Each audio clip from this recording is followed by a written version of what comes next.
commodity prices. But what to do with that money? Spend or save? Treasurer Josh Frydenberg joins us here on Business Weekend. Treasurer, as always, thank you so much for your time. That's the dilemma right now. According to the latest numbers coming out of the Department of Finance, at the end of January, the budget position was $15 billion, or around $13 billion better off than it was in December when the MyEFO numbers came out. Now, this is your point. There is more money coming through the door, and you've got to make a decision as Treasurer as to what to do with that money. Well, Ross, what you'll see in the budget in just over a week's time is the fiscal dividend from a strong economy. As you're aware, we changed our fiscal strategy, our budget strategy, when the pandemic hit. This allowed us to respond on the scale that was required. JobKeeper, the cash flow boost, the $750 payments to pensioners, carers, veterans and others on income support, all of which helped to stabilise the economy and prevent the high levels of unemployment that Treasury initially feared at some 15%. Just yesterday, we've seen the ABS come through with the latest unemployment data, and the unemployment rate is at 4%, the lowest in some 14 years. So now is time for us to change our fiscal strategy and to see debt stabilise over the medium term and then to reduce over time as well. And what you'll see in the budget is that gross debt as a share of the economy will peak now earlier and lower than what was forecast at MyEFO as recently as December. And that is because more people are in work paying tax and less people are on welfare. Okay, I'll come back to debt in a moment, but the first thing is I want to go to families in particular, voters. This is the key, whose real wages right now are going backwards as a result of rising costs, who are feeling the impact. And so as a result, they're starting to feel stress. Now, the question is, they're going to turn to you as the Treasurer, as the government in this budget and say, well, what are you doing for me to take some of that stress away? Well, cost of living pressures are real. This is the number one conversation occurring around kitchen tables right now. And that's because international inflationary pressures have been felt here at home, with petrol prices significantly higher, given the troubles in Ukraine, and also the impact of the pandemic and the Ukraine issue on supply chains, putting real constraints and pressures on supply chains, which then increases freight costs, which can be felt in everything from the purchase of a motor vehicle to the purchase of food and groceries. So we are now seeing those pressures play out here in Australia. We've made taken a number of steps to alleviate those pressures, like the tax cuts, which have seen some $30 billion go into people's pockets since the pandemic, focusing on low and middle income earners. We've been able to cut electricity prices by about 8% in the last 2 years. We've invested more in childcare, all of which is making a difference. But in the budget, in just over a week's time, Ross, there'll be further measures designed to alleviate those cost of living pressures for families. But I presume they'll be one-off measures. They won't be something that will be baked into the budget. As you're trying to repair the budget right now, as you've acknowledged, it's a situation where to have something that is baked in long term, when income in the future might be uncertain for government, that's not something I presume you would be prepared to do. Well, Ross, we're very focused on the structural integrity of the budget and not baking in long-term spending, particularly when it's designed for a targeted and temporary purpose, namely to alleviate the immediate cost of living pressures. So that is first and foremost in our minds. And throughout this whole pandemic, we have not baked in long-term spending. What we're focused on is putting in place emergency fiscal support, like the JobKeeper program, like the cash flow boost. And when the opportunity came to remove that economic support as the economy strengthened, we did so. Now, we were criticised at the time.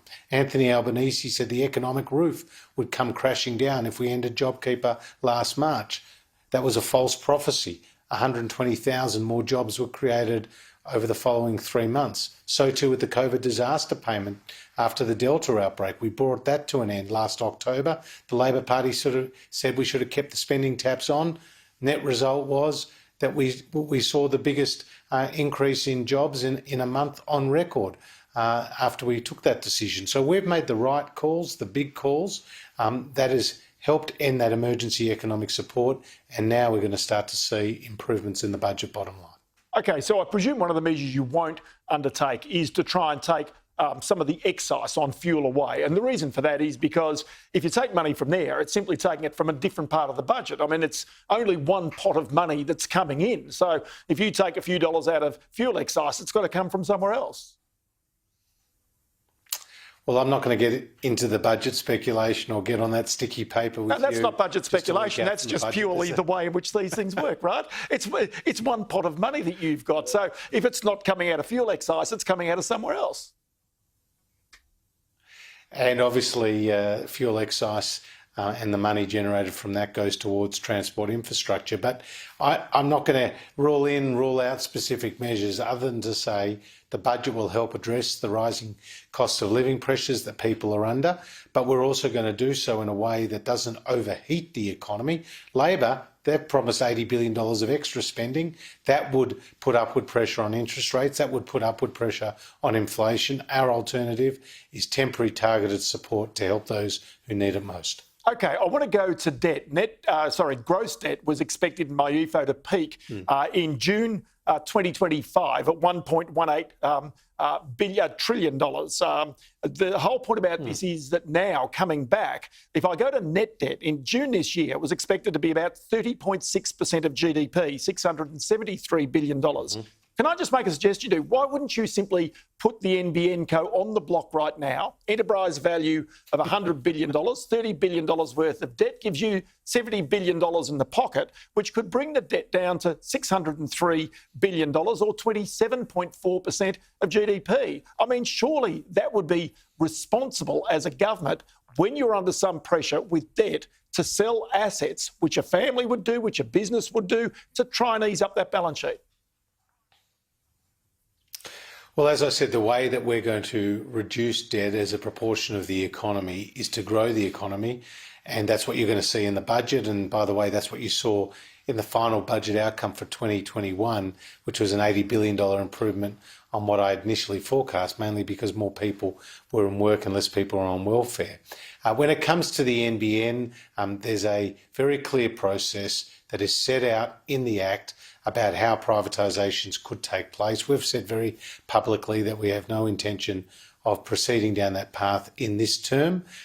It's a complex process. It's a multi-year process. It involves the Productivity Commission. It involves the parliamentary processes. So a pretty simple thing to ask you, what about the next term of government? What about the next term of government if you got into power? What would you do then? Because, again, there's $70-odd billion sitting there, just like when Telstra was sold, the Commonwealth Bank, all these things were sold in the past to help shore up the balance sheet of the government. Yeah, we don't have a plan to do that. But as I said, it's in the Act, the stated process. It's multi-stage, it's multi-year. It involves different institutions like the Productivity Commission and, of course, our parliamentary committee process being involved too.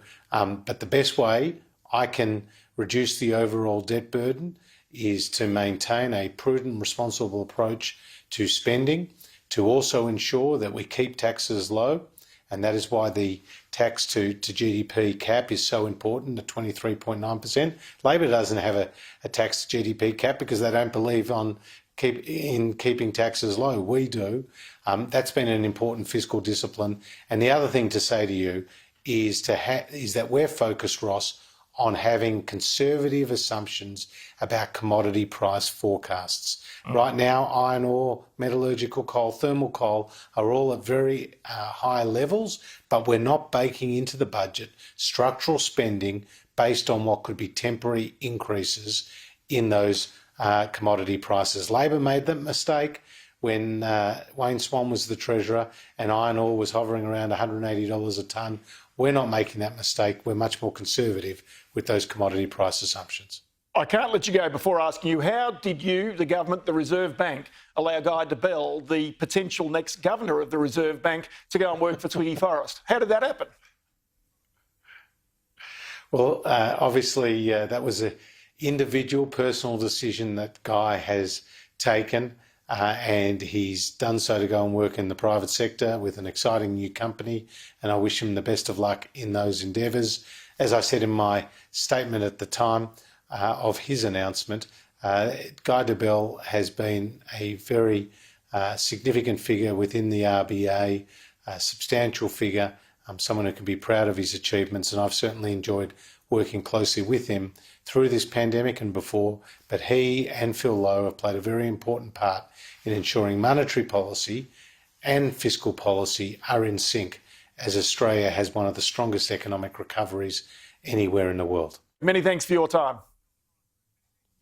Great to be with you, Ross.